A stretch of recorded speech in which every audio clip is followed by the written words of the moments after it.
going to say is going to upset you. And so I want you to remember that I'm just the messenger. I didn't. Okay, so this chap here, Dr. D Wolff, is talking a load of nonsense in this video, and I felt like it needed a reaction. He's had over 3 million views to this, and pretty much everything he says in the entire, whatever it is, 40-minute long video is not true, or at best, it's a twisted version of reality. So I wanted to go through this because I know a lot of young people watch these sorts of videos, and they seem to be under the impression that this guy isn't talking out the back of his head. And frankly, he is. So we're going to go through this video. I'm not going to do all of it because otherwise my blood pressure will probably go off the scale. But we are going to look at some of the statements he makes and just point out where they're completely wrong. And I will also stick on the screen to show you with evidence, you know, from people like the Economist and the IMF and others, where he's just simply talking out the back of his head. Now, the other thing to be aware of is, I guess I would be defined as somewhat a bit left-wing-ish. I mean, certainly not like this guy. I'm no apologist for the Russians and the People's Republic of China or the communists, which he patently is. I suppose I'm also a bit of a capitalist, but more of a European capitalist than an American one, okay? So let's watch this together. And as he makes statements which I believe to be complete nonsense, I will stick some stuff on screen and you can see for yourself that most of what he says is rubbish. So, here we go. Make these things happen, but I do want to honestly tell you, because we live now in a weird time, weirder and in different ways from what we were used to. This country is in a time of decline. Right, so he's going to go on for about 5 minutes about how we're in a time of decline. As you can see on screen now, the US economy has never been bigger. So what he's saying here, all about we're in a time of decline, not true. Just simply not a fact. This isn't true at all. In fact, he talks later about China. And as an example, in 2021, the Chinese economy was about 75% of the size of the USA's. In 2024, it was 66% of the size of the USA's. So if you want to talk about declining, you can talk about the Russians and you can talk about the Chinese. Both of their societies are collapsing. The American one is not. Let's carry on with this nonsense.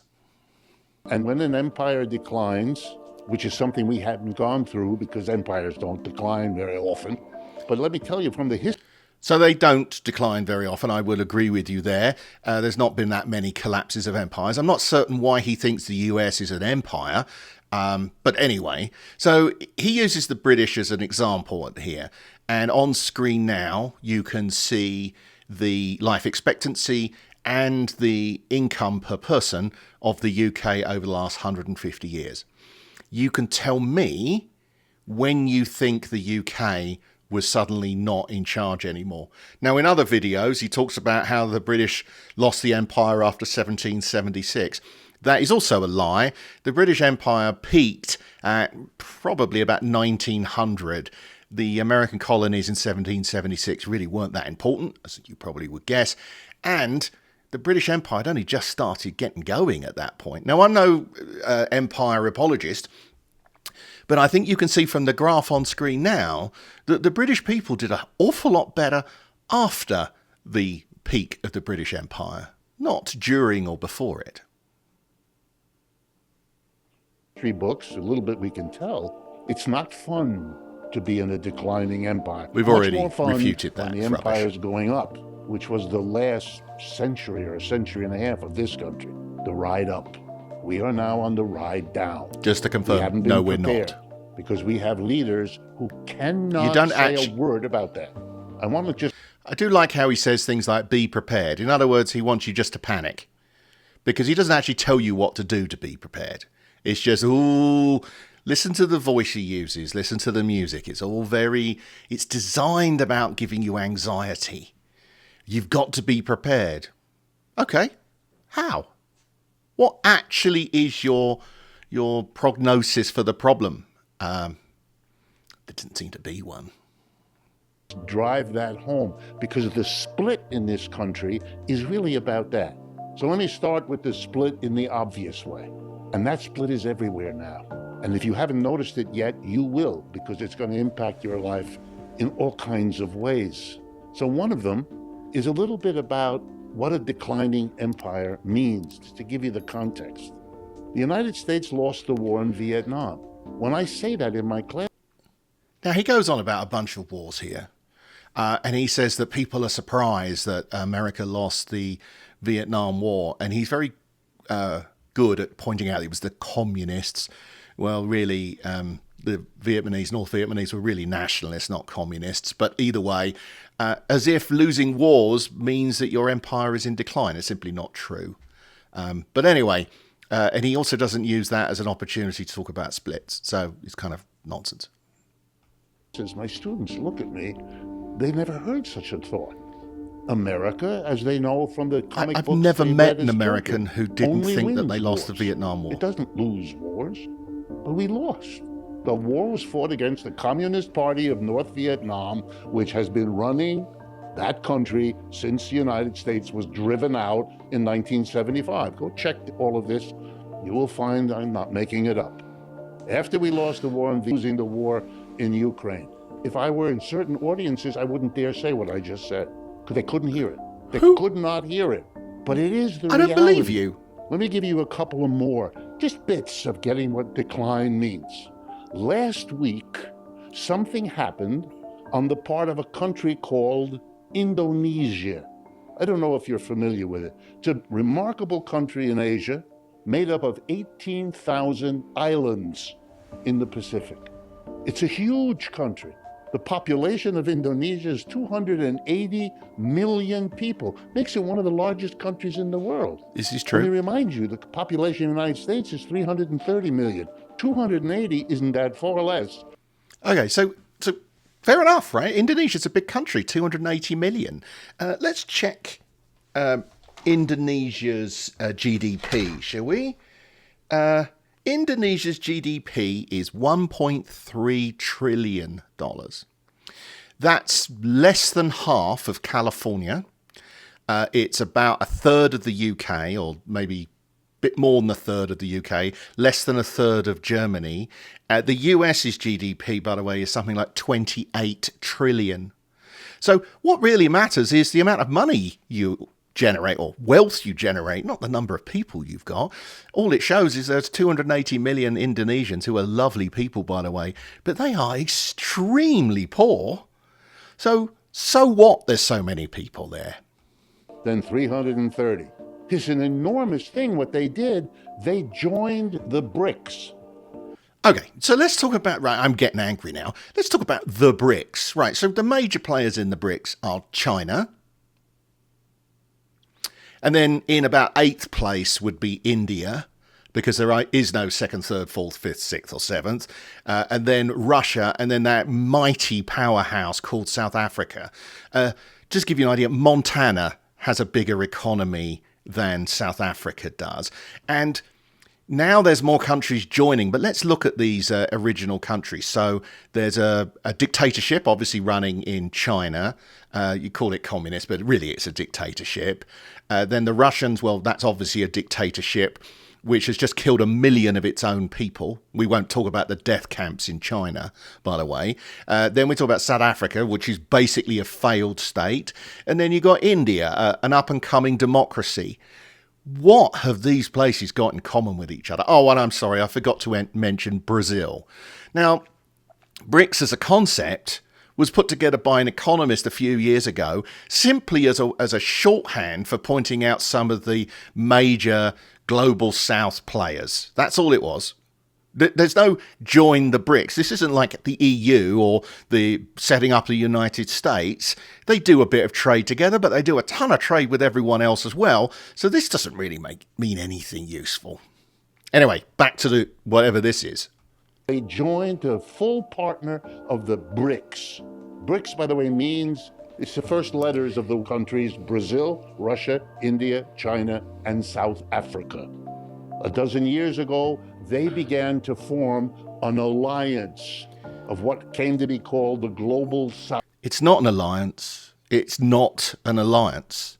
It is simply a talking shop, actually. That's it. That's really all there is to it. To be independent, relatively, from the domination of the United States. And the core economy there, the biggest one, the most powerful, is, I'm sorry to tell you this, I know it'll come as an upset, the People's Republic of China. Remember, I'm the messenger. I have no responsibility for this at all. China's about 70% of the size of the BRICS, by the way, before the new countries joined. China and the BRICS. Indonesia joined them. Together now, the BRICS, built around China, have as the population of the countries that are part of the BRICS about 22 countries. There's not 22 countries in the BRICS. There are 9, as you can see on your screen now. It's Brazil, Russia, India, China, South Africa, Egypt, Ethiopia, Iran, Indonesia, and the UAE. So aren't these lovely places to live? I do wonder how many people are trying to move really to any of these places.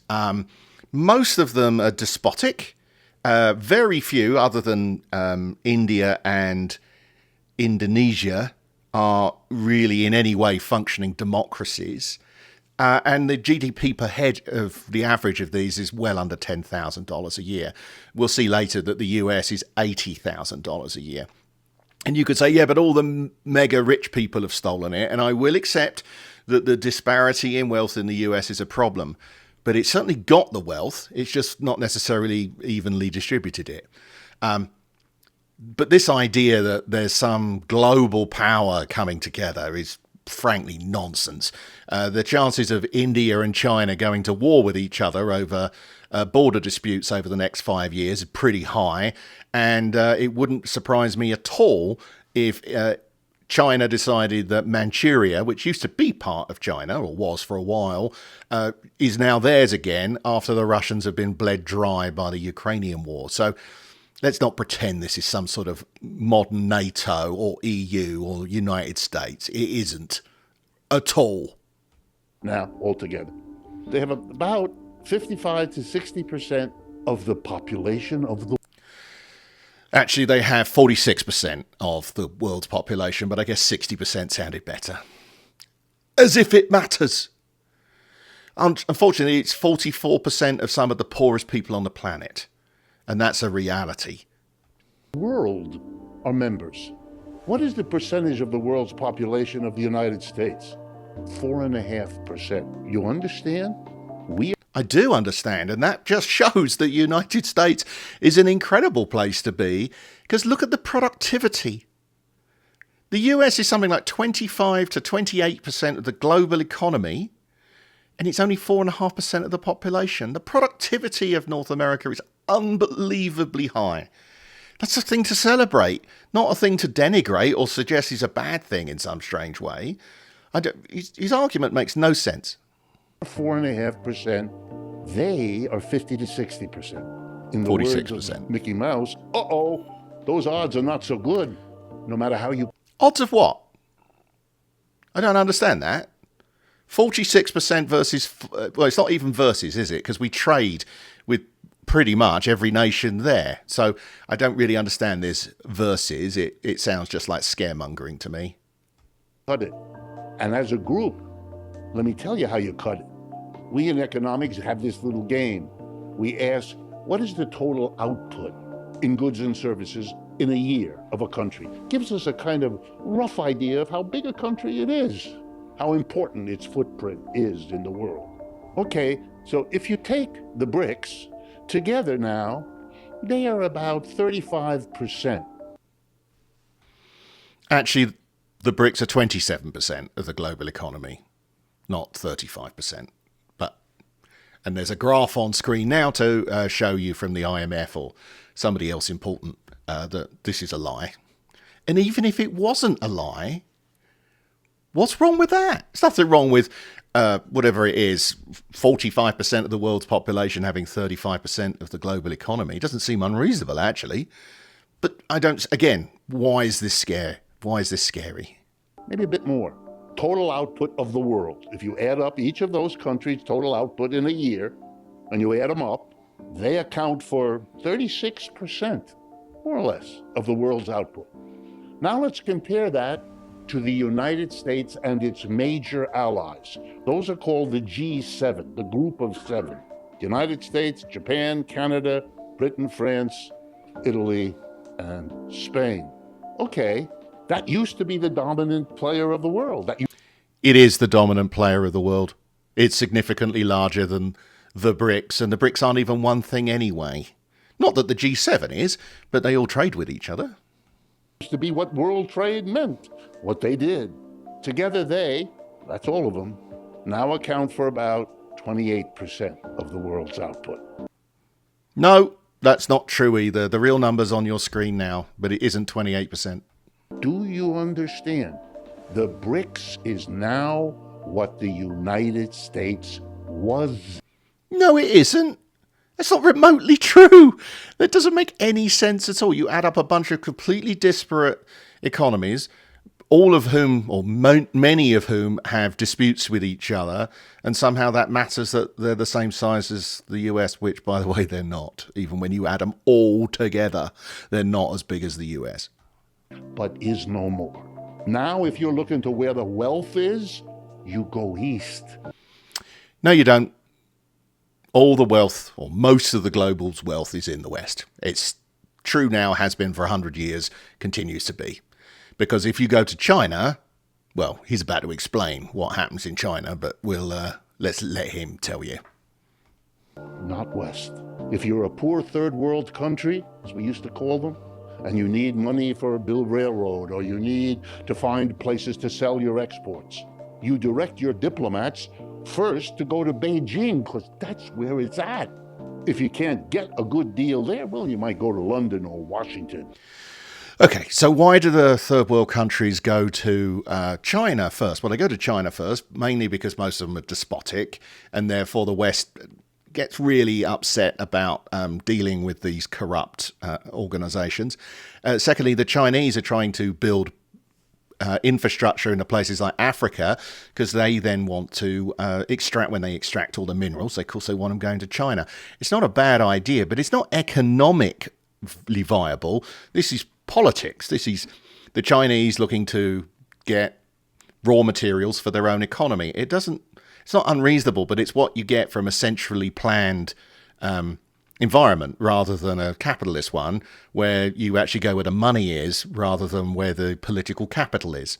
But he's going to make it sound very different. But whatever you are doing, you're going to play them against each other. You're going to say to the Americans, oh, that's the best you offer? Let's go the other place, see what they offer. You know, where they turn a blind eye to human rights, for example. And I'm certainly not suggesting the West doesn't have blood on its hands here. Of course it does. But China and Russia, they're in a very different league. You want to know why most of the railroads being built in Africa today are being built by the Chinese? There's your answer.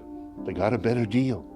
Everything is changing because of this, except here, where the or the other place, see what they offer. You want to know why most of the railroads being built in Africa today are being built by the Chinese? There's your answer. They got a better deal. Everything is changing because of this, except here, where the make-believe is the way this country is dealing with this. Actually, denial. We all know it from our... This guy is the make-believe. I genuinely don't know if he's some sort of totally out-of-touch professor, or he is actually in the pay of the PRC, People's Republic of China. They don't mention the death camps. I don't know why. They seem to be completely absent from this video. Maybe he forgot. Personal lives, right? When we've lost a friend or a lover, and we had to wait until all our friends told us what we couldn't face ourselves. Well, we are the friends in this country who are being unable to vent. That's why what Indonesia did last week is something I'm not going to ask how many of you noticed it, because nobody will raise their hand. Because it doesn't actually matter. Because all they've done is just join a talking shop. It's not got any teeth. There's no power to it. It's just some people sitting in a room. There are hundreds of these sorts of organizations. BRICS just happens to have caught the global imagination. How could you? Make-believe made sure that that was not on the newspaper's front page or in most newspapers on any page, ever. How many of you know that the Chinese are now the fast-growing dominant economy in the world? Actually, no, they're not. The Chinese economy is now flat. The US economy continues to grow.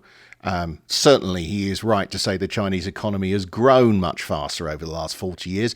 But frankly, it's grown because 40 years ago, China was still having famines.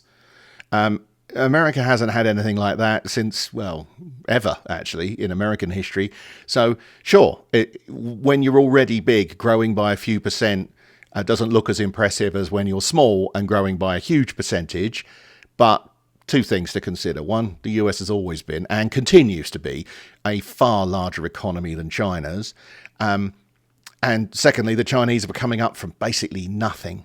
Oh, and I suppose a third one is the Chinese economy really should be much bigger than the US is. After all, they've got 4 times the population. So think about what the GDP per head means. And that's the one that really matters here, because all of us individuals live in a country.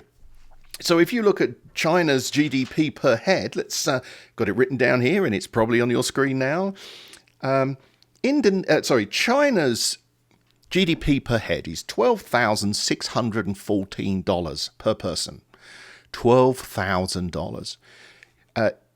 Taiwan, which remember is where the nationalists went from China after the Civil War of China, theirs, because they took up the capitalist system, theirs is $33,000.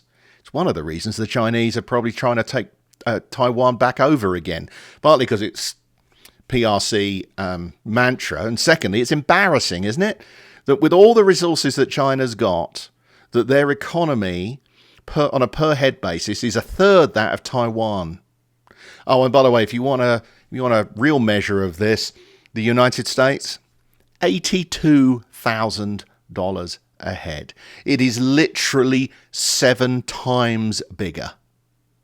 So all this nonsense about China's catching us, no, it's not. It's not even. It's $9 trillion a year smaller than the US economy, and it's stopped growing. We're not. We haven't been for a while. Every major high-tech firm in this country has an analog. In China? No, it doesn't have an analog in China. There is no Google, Microsoft, Amazon. I mean, you can talk about things like Alibaba. In fact, why don't we? Alibaba, Jack Ma, he owned 56% of Alibaba, which was growing very fast. It's a kind of an Amazon equivalent, really. And then suddenly, he said some things about the Chinese government, which were very lightweight, by the way. But he said some things about the Chinese government, and then he disappeared. This was the richest man in China. He was worth something like $50 billion or some absurd amount of money. And then he disappeared. And then 6 months later, they find him living very, very quietly in Japan. And somehow he's given away all of his shares. Isn't it amazing? And all of his wealth's gone as well. So when they talk about the capitalist society, the Chinese will run a capitalist society right until the point where you get important enough and have too much power and you threaten the PRC, at which point you are disappeared. Even the richest man in China disappears. Let's see what Professor Wolff has to say about that. Oh, I think we know the answer. Nothing. When we heard earlier that there was an offer by China and by Russia to work with the United States earlier, which the United States turned down. Right, so why did we turn it down? We turned down working with the Russians because the Russians have got nothing to offer us. And why did we turn down the Chinese? Because they steal everything.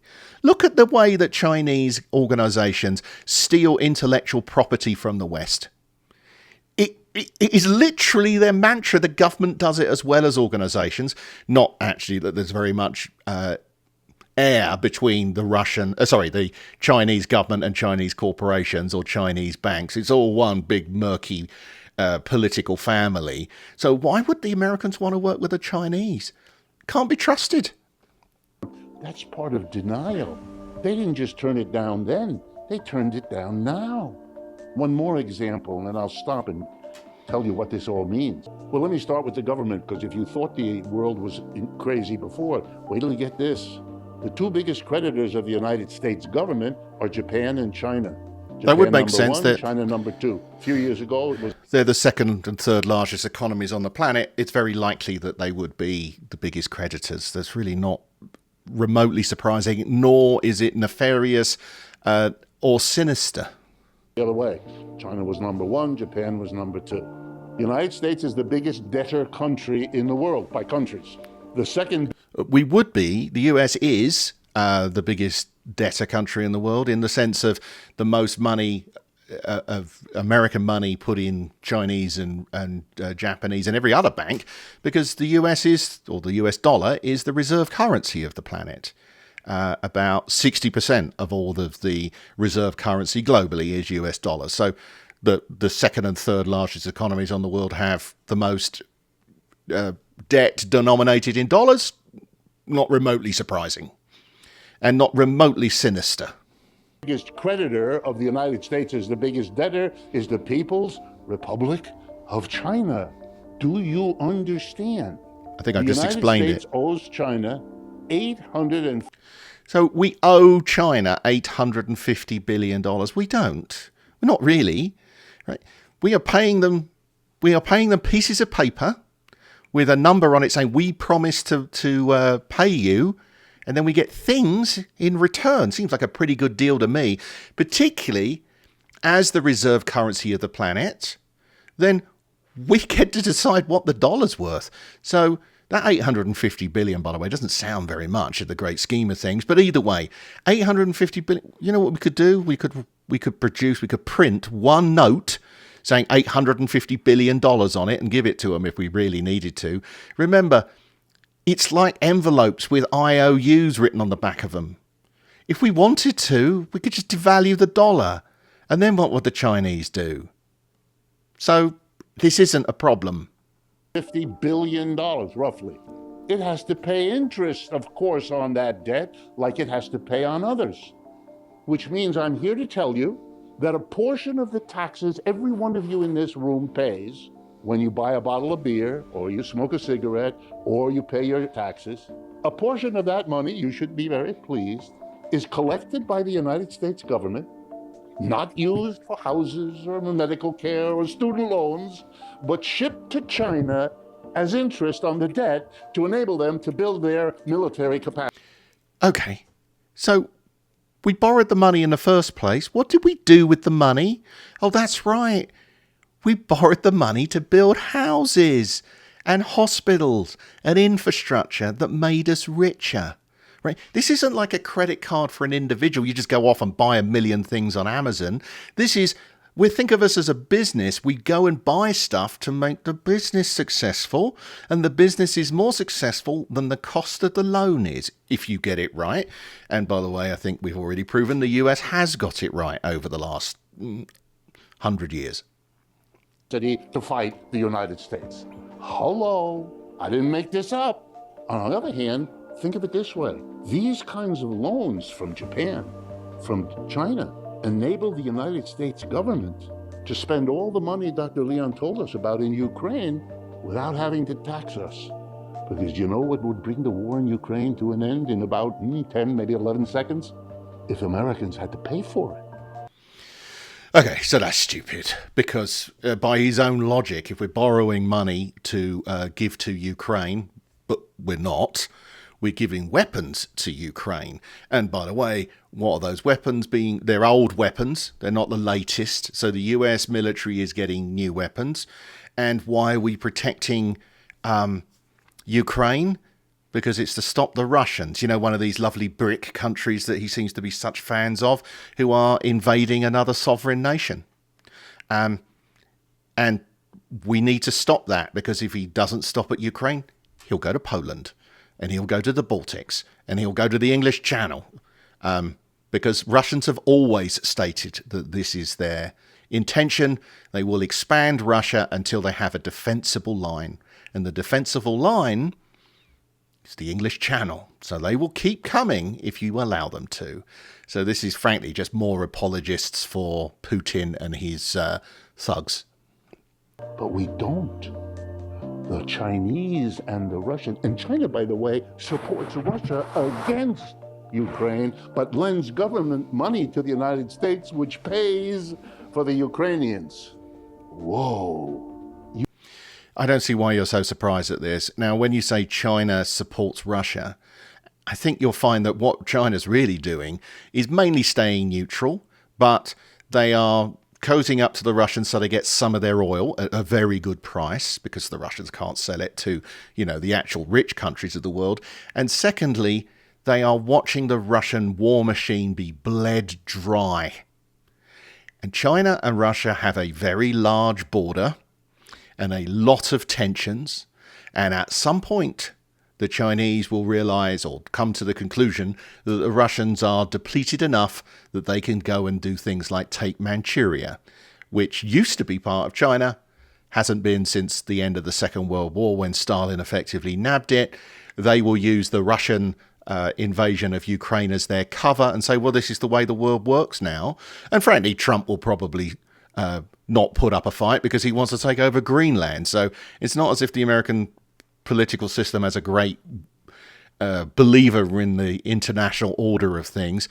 But the Chinese are loving that the Russians are being bled out. It makes them weaker.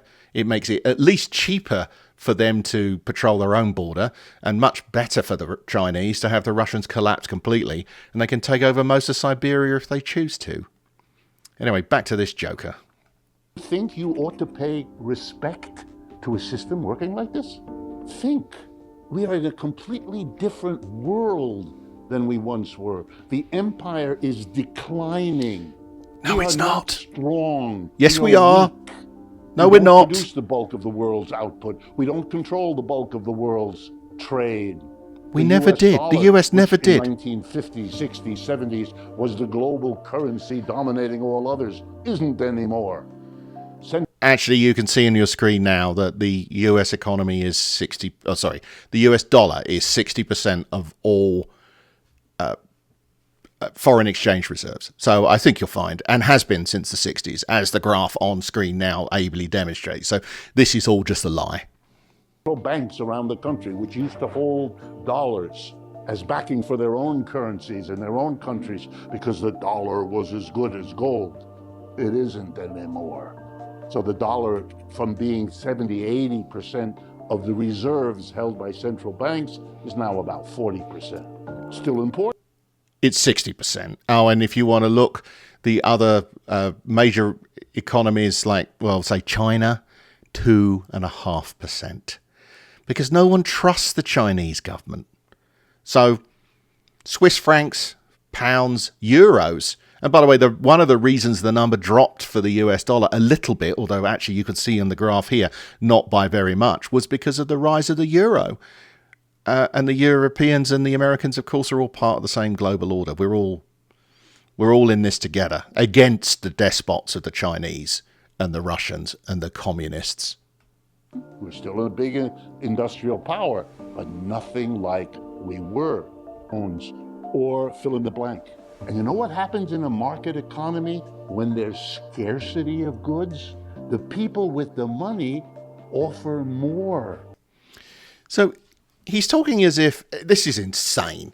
So as there's scarcity, prices go up. Okay, sure.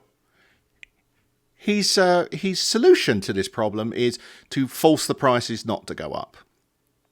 Great. So two things happen when you do that. One, stuff becomes unavailable at all because somebody else has got to it before you have. So does it matter if it's a rich or person richer than you or what? Or more importantly, someone who just wants to spend more money on the thing than you do gets it, or it's not available to anyone. That's one option. Or the other one is what entirely happens everywhere on the planet where you have price controls, you have a black market. And the black market means that it never even gets to the shop, this toaster of which you speak. I think you'll find that someone out the back of the factory's selling them at market prices. Yeah, you look at any of these developing nations that have got a corruption problem, they've all got a corruption problem because of a centrally managed price control system, whether it's Egypt or, in fact, half the world with the price of gasoline. It just means you use more of it because it doesn't matter anymore, which means it becomes even more scarce. So scarcity actually, yes, it's annoying if you can't buy the toaster, but it's still a better system than trying to control the prices. That's just stupid. You'll come with your dollar. Last example, Ukraine. The problems in Ukraine begin with the dissolution of the Soviet Union back in 1989. That's true. 1990. Ukraine, a major part of what used to be the Soviet Union, particularly important in grain growing, very, very rich soil, so forth. A lot of finagling of the countries of the West, NATO moving eastward, threatening Russia. And all. Okay, so this is another Russian apologist nonsense. All of those countries joined NATO because they desperately wanted to, because they had been under the boot of the Russian thugs for 50 years, and they were all desperate to get out. And if you want to look at the fastest growing economies on the planet, that would all be Central and Eastern Europe. So this idea that NATO was threatening Russia is complete nonsense. NATO hasn't tried to invade Russia, ever. The Russians have been the saber rattlers, and still threatening nuclear war. So no, none of those countries joined NATO because the Americans tried, or the British or anyone else tried to overwhelm the Russians. That's just a complete lie. This is more Russian propaganda, and it's rubbish. I won't bore you with the rehistory. And then to stop what was happening after NATO took over in Poland. Didn't take over. That's a lot. I don't even know what he means. NATO doesn't take places over. It gives them the protection to stop the Russians coming along and destroying their country. Poland's a really good example. I wonder how many Poles died at the hands of the Russians during the Second World War. Well, I know it's about 10 million. Czechoslovakia and all the rest. Mr. Putin and the Russians said, no, not Ukraine. Not. Ukraine wasn't looking to join NATO or the EU before the Russians invaded. So this is all a lie. The eastern part of Ukraine, which is majority Russian and Russian speaking. Majority Russian? You mean they speak Russian? Well, therefore, by that definition, Canada is a part of Britain because the majority of them speak English. So it would be true about Australia or New Zealand or a bunch of different places. So no, don't really buy that at all. And the Russians are trying to rid Ukraine of its own culture. This is genocide. So this guy is supporting genocide and saying it's NATO's fault. That's a lie. Russian language, Russian culture, and so on. And the United States says, oh good, you invaded. That's a bad thing. We can mobilize the whole world around the bad thing of a big country invading a little country. That sounds good. That was already a mistake, because what was Afghanistan? Well, Afghanistan was not the America invading. I mean, certainly American troops went into Afghanistan, but to badly, I will accept, and unsuccessfully to dig out the Taliban and Al-Qaeda and ISIS, but they weren't there to invade Afghanistan because America wanted more territory. They weren't turning this in. Afghanistan wasn't looking to be the 51st state, was it? So an unreasonable and completely meaningless analogy. Big country invading a little poor country. What was Vietnam? A big country invading a... No, that's not true either. America was not invading Vietnam. America put troops in to protect what turned out to be a terrible, corrupt nationalist government in southern Vietnam. But it was to stop the communists. It wasn't to take Vietnam over. So, no, not true. The position of the United States as going to war around the principle of a big country shouldn't invade a little country sounds a little hollow coming from the United States, except... It's just Russian propaganda. I suspect he's probably supported by Russian bots, whether he knows it or not. Of course, here, where the denial is the governing spirit of the country. And the United States decides to go in for and round up the usual Europeans to go with you. Okay, how do you fight the war? And this goes to something said before, and I want to conclude with. The United States is caught in the decline, discovering that the decline trumps everything else. And I don't mean to be clever by using the word trumps. The nuclear weapons of the United States are useless.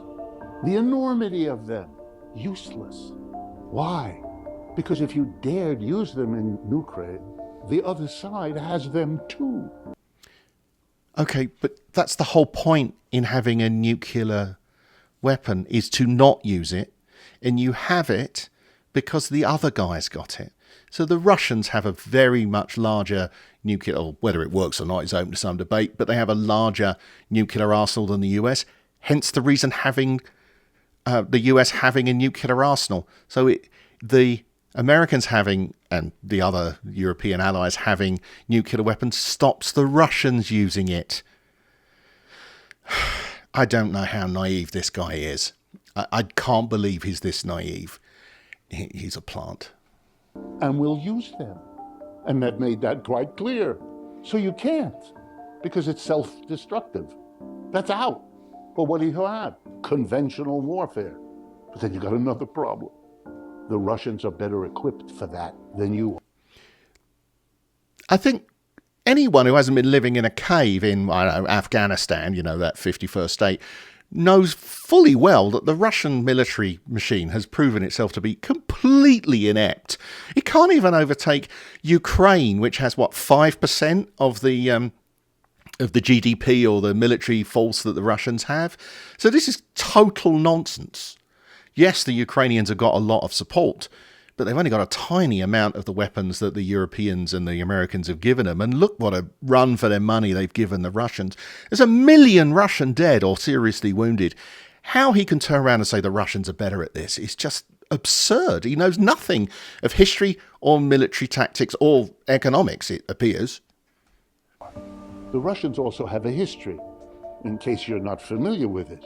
Napoleon thought he could defeat Russia. He couldn't. Hitler thought he could defeat Russia. He couldn't. Invading Russia has turned out to be, or fighting Russia, a really bad idea. Okay, so let's talk about Napoleon and Hitler. Napoleon and Hitler both lost, not really to the Russians, but to the Russian winter.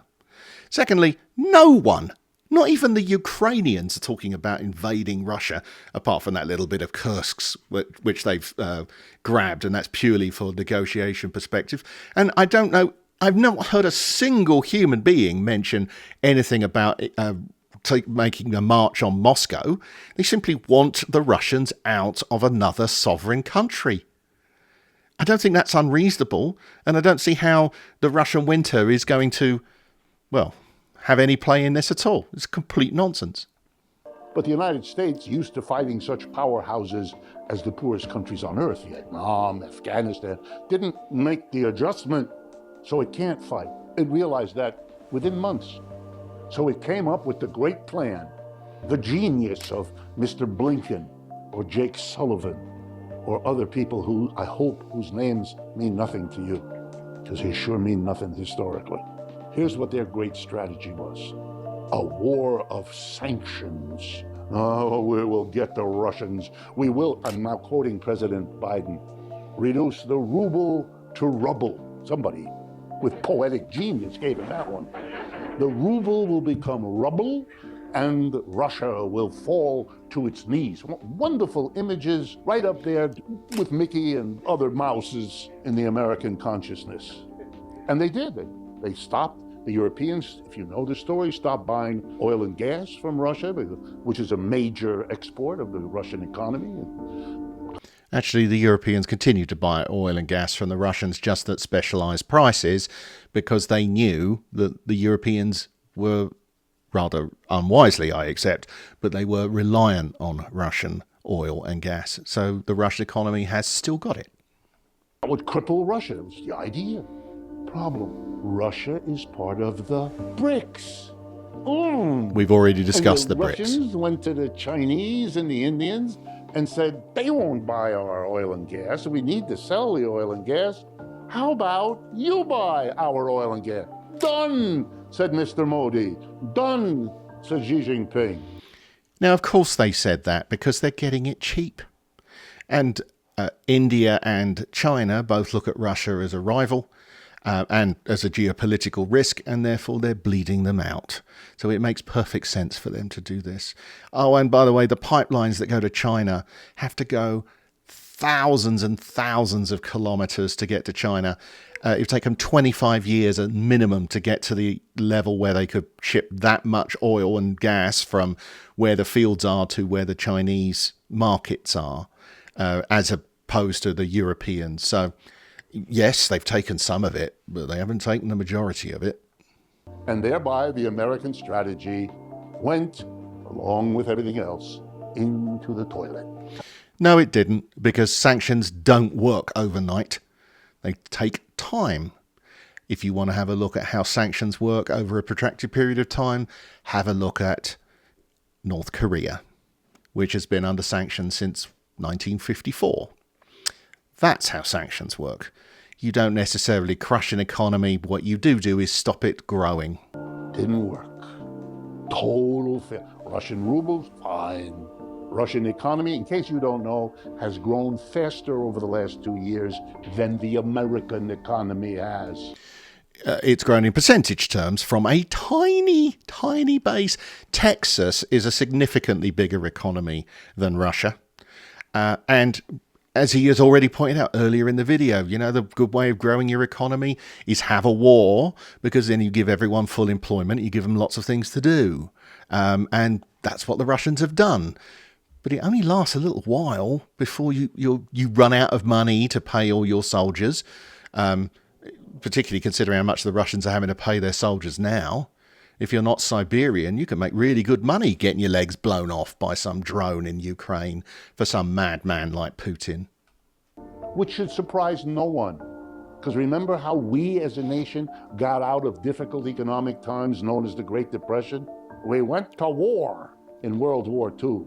We took half our unemployed people and put them in uniform, and we took the other half of the unemployed and gave them jobs making the uniform. And that's how we that's how we did it.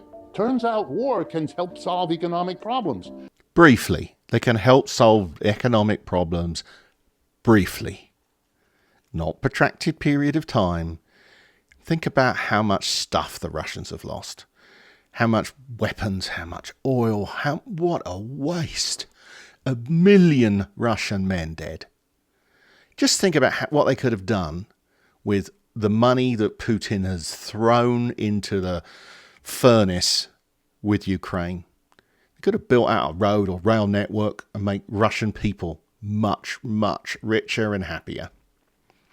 But no, he decided to invade Ukraine. And this guy is saying, isn't it great? No, it isn't.